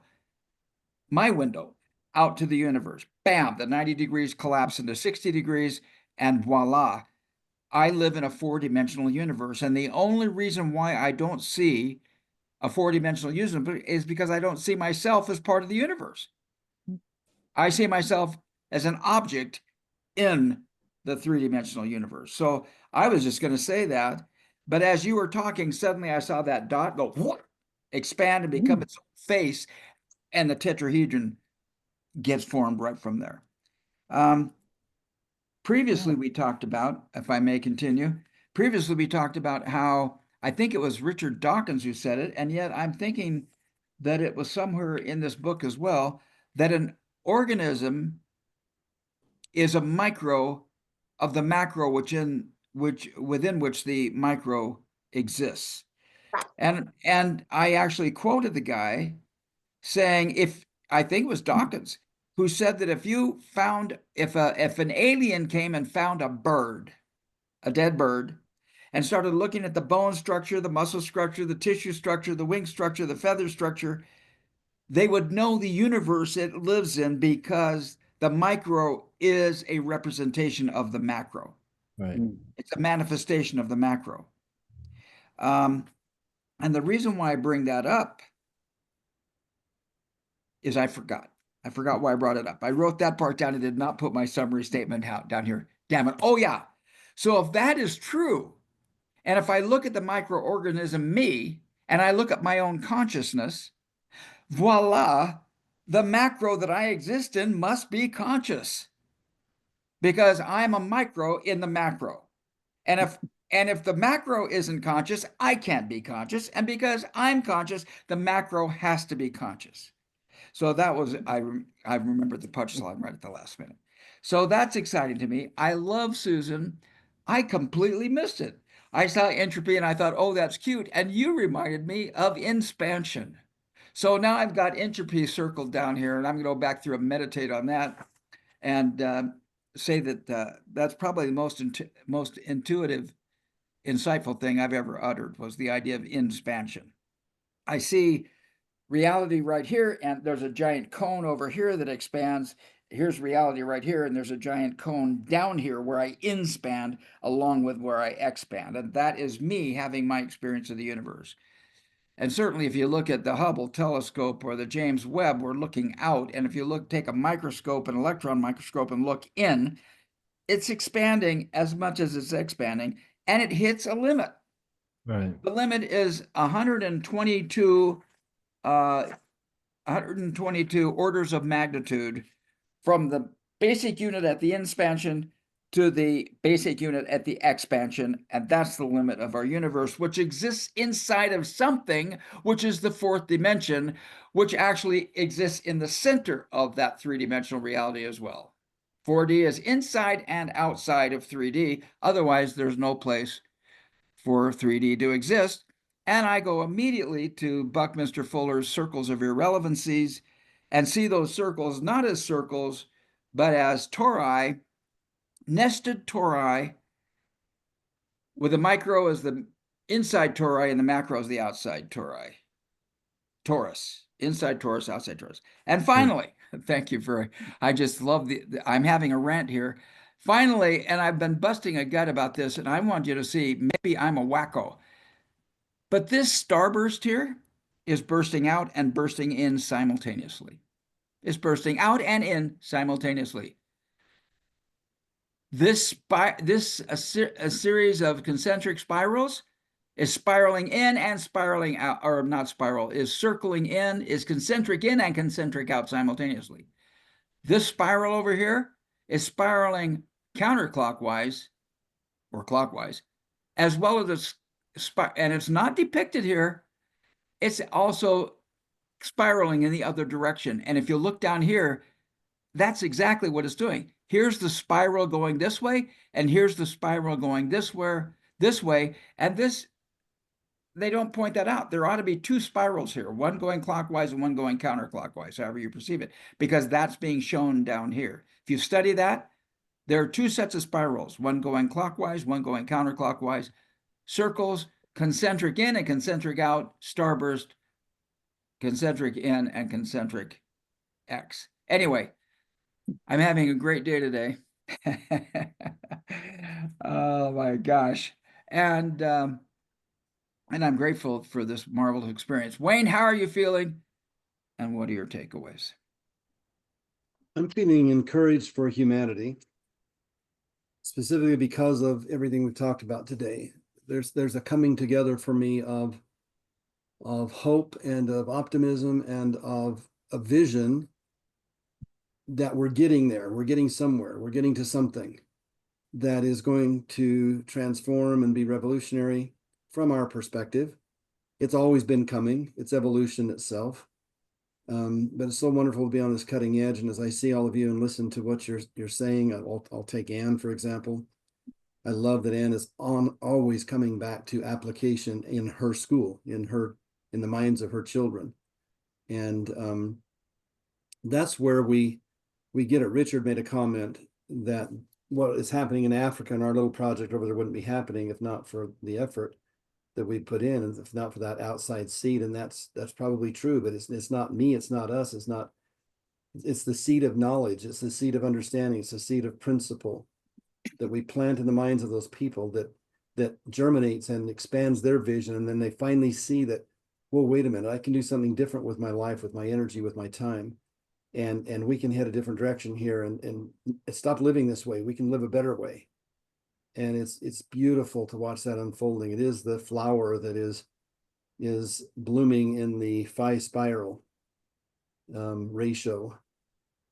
Susan, what my big takeaway was, we must collapse dimensionally to see 3D. And then Steve flipped it on his head and said, yeah, we got to go back to 4D to be part of both. And, you know, I'm the observer and the observer. The only difference I would take, exception I might take with that was, isn't that one is outside and one is inside, is both.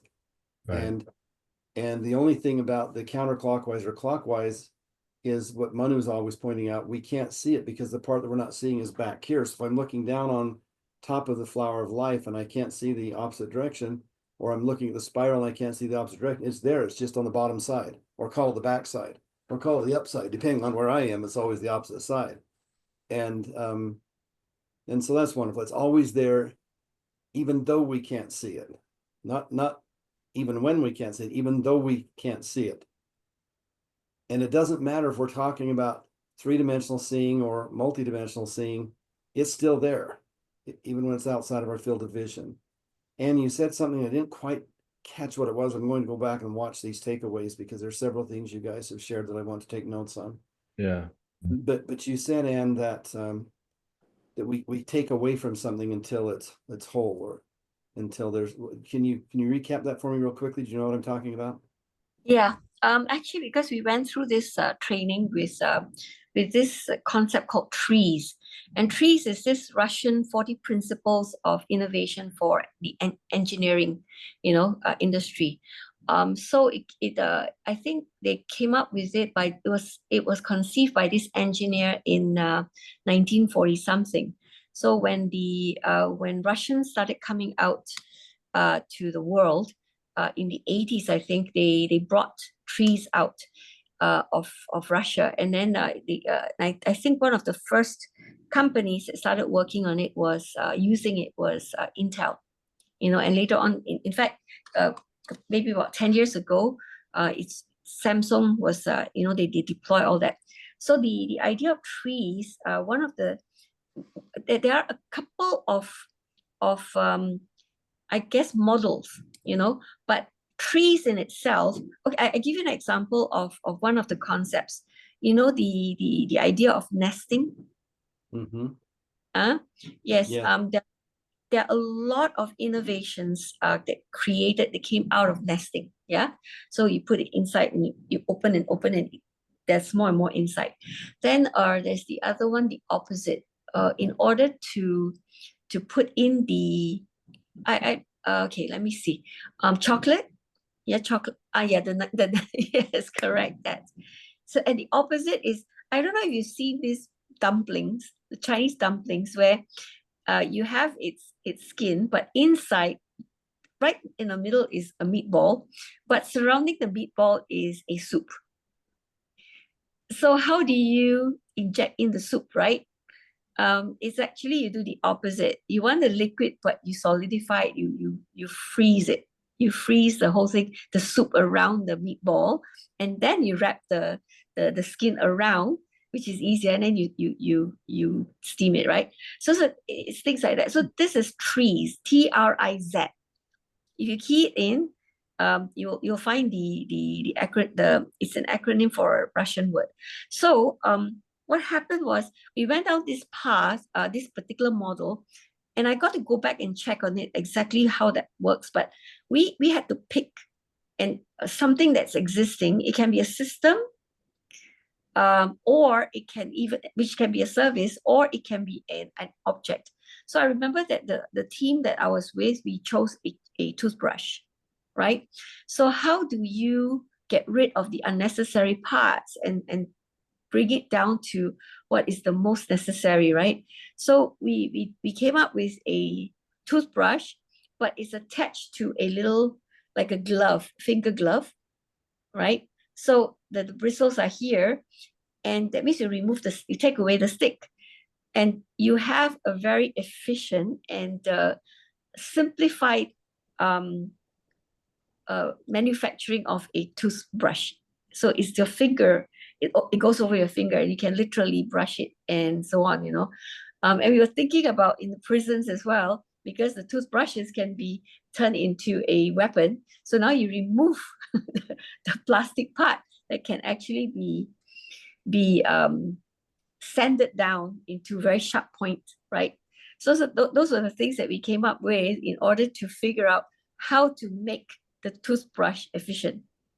Does that make sense? It does, yes. Yeah. So then now we've never thought of using it on the education system, like the school itself, you know, because it has to change. Yeah, because one of my Indonesian friends already told me that by end of this year, teachers will no longer be needed. Wow. AI will be available. AI will do a way better job to coax kids, to guide kids, to be the companion to the kids as they learn. I'm blown away. Anyway, we're going down that path.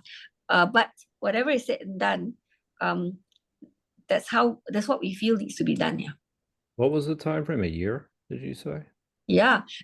Well, whether it's going to be collectively and like hitting what they call the critical mass, it won't happen this year, end of this year, but it's going to be available end of this year. Like literally, because teachers are less patient, teachers know a lot less than the AI. AI knows everything, literally, in terms of content. Yeah. And I've seen because this friend sent me a video of this person going to an interview, and AI was taking him through the motion and questioning, giving him advice and everything, but in a very human-like manner, you know. I honestly believe that the AI is the best teacher, but one still needs a teacher to take those 35 students, monitor their individual study and awareness, and then hook them together so they start interrelating. That'll be the job of the teacher, is to understand every one of those people's personal curriculum, see where it's going, and show them how they can integrate. Actually, Steve, we've already figured it out. You don't even need the teacher to do that. The teacher is there. Because right now, what you want to remove is the teacher as a teacher. Yes. All right. Now you got to get the teacher as a facilitator. Literally. Coach. So all learning and everything, AI can handle it in a manner that is very companionable. Yeah. And then they come to school and to apply. Cool. Okay. And we literally have a model ready already to replace that system. Wow. Cool. But so it's I just was thinking about how to collapse it. The building is one of the biggest issues that we have actually in the school. And it's so boring, you know, in most schools, right? Classrooms, and how do you turn it like literally into a whole playground, that kind of thing? That would make a lot more sense. Anyway. And when you get that playground open to actual sunshine, it turns out that there's some physiologic huge benefits. If the kids could be barefoot on the grass and out in the sunshine and then get served an organic lunch that's from local produce. Bing, bing, bing, bing. Okay. Yeah. And All the tick, tick, tick, tick, tick, check. Yes. And I just want to insert that, I've remembered in my life, it just comes up to me all the time. I had a teacher in the 4th grade. Um, I combined some stuff from Mexico and New Mexico, and I built something about New Mexico. It was a travel brochure for New Mexico. I was in the 4th grade. And the teacher could have said, Steve, this is stupid. You took something. New Mexico doesn't have any volcanoes, but I had a volcano in there. And my teacher encouraged my creativity and said, wow, good step. You put some things together. And I have remembered that over and over and over again, because many times my teachers told me I had the stupidest idea on the planet, right? But that one idea has kept me going. And I feel like I'm fairly creative today because my 4th grade teacher did not kick me in the shins on that stupid thing I did. They saw the benefit and said, wow, good move. Wow, cool. I don't know which of your teachers said there are no volcanoes in New Mexico. That didn't strike me as a fact. I think I've seen a couple of them from the air. But anyway, that wouldn't be unusual for a teacher to be abjectly wrong. Yeah. Thank you, Anne, for that explanation of TRIZ. And I will look that up and look forward to whatever you give us on that as well. So in combination here of my takeaway, I'm not entirely in touch with the meaning of this, but it keeps coming back to me. So I know there's more to learn from it. Is a quote by Saint Exupéry. He said that perfection isn't adding to something all of these wonderful parts until it becomes perfect. Perfection is taking away everything that isn't perfect until nothing but perfection is left. Yeah, I think that's the challenge of our educational system today. I agree. How often do we talk on this call of having to take away what we thought we learned earlier because it was incomplete or flawed, outright flawed? We talk about getting away from getting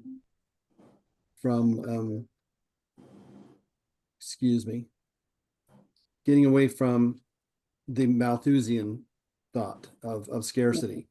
And so much of this is unlearning and replacing with something else. But I don't think we really replace. I think we're taking away these thought forms and stuff that's been coagulating in our brains. And when we finally get it cleansed and washed out of there, it's not that we're adding anything back, it's that we're discovering the perfection that was there all along. We're discovering the wholeness.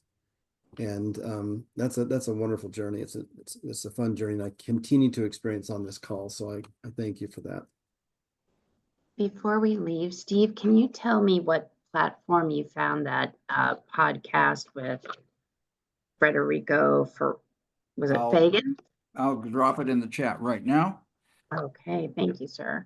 Yeah, I went to look. In fact, I looked for it to do that and got sidetracked. Steve, I don't thank you often enough for all this technical support. It does not go unnoticed. It definitely is not unappreciated. I know it's a lot of work, and I marvel actually that you're so consistent at it. Thank you. Thank you. Sometimes I get frustrated because my mouse doesn't want to work, but it's working perfectly now. So here we go. Quantum information. From it? It's what? What did you take away from your mouse to get it to work perfectly? Yeah, no kidding. I took my finger away from it. No, I don't know. I don't know. There we go. Quantum information, panpsychism explained. And there's the link right there with Dr. Federico.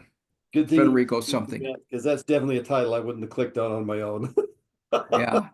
Well, it kept coming up. It took me a week and a half to click on it. And last night, it was just absolutely freaking perfect. I stayed up till 2 o'clock in the morning before this call. I've only got 3.5 hours of sleep. So I'll do that now. I'm going to go take my nap.